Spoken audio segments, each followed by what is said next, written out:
بہت عرصہ پہلے جنگل میں ایک خرگوش رہتا تھا جو ہر وقت اپنی دوڑنے کی رفتار پر فخر کرتا تھا۔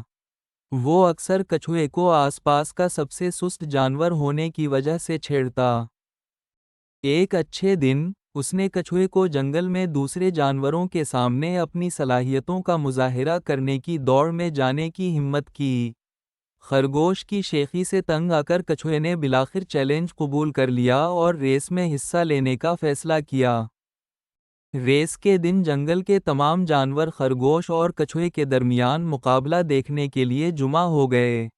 جیسے ہی وہ ریس شروع کرنے ہی والے تھے، خرگوش نے چیلنج قبول کرنے پر کچھوے کا مذاق اڑایا۔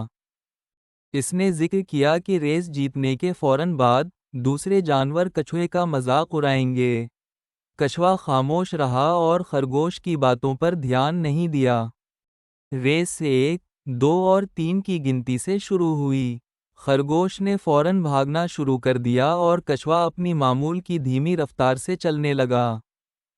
جلد ہی خرگوش فائنل لائن سے تقریباً چند گز پہلے ایک لمبا فاصلہ طے کر کے پہنچ گیا۔ اس نے پیچھے مڑ کر دیکھا کہ کیا کچھوا آس پاس ہے یا نہیں۔ تاہم، کچھوا بہت پیچھے رہ گیا تھا اور تقریباً نظر نہیں آتا تھا۔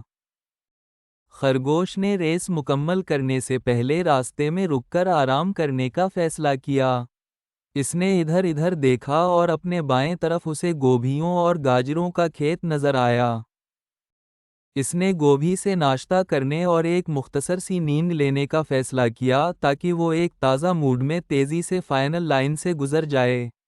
جلد ہی خرگوش گہری نیند میں چلا گیا اور مقابلہ جیتنے کا خواب دیکھنے لگا۔ وقت گزرتا گیا اور سورج غروب ہو رہا تھا جب وہ اچانک بیدار ہوا۔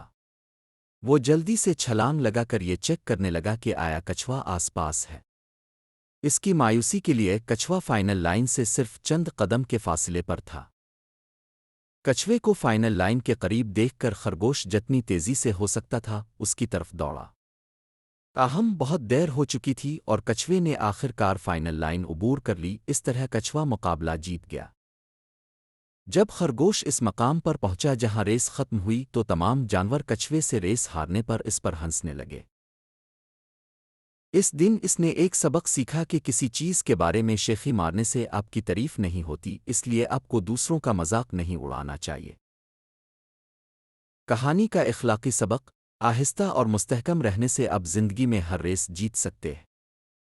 ہمارا یوٹیوب چینل وزٹ کرنے کا شکریہ۔ امید ہے کہ آپ نے ہماری کچھوا اور خرگوش کی کہانی کا لطف اٹھایا ہوگا۔ اس کہانی کو اپنے دوستوں کے ساتھ شیئر کریں اور سبسکرائب کریں، لائک اور کمنٹس کریں۔ اللہ حافظ۔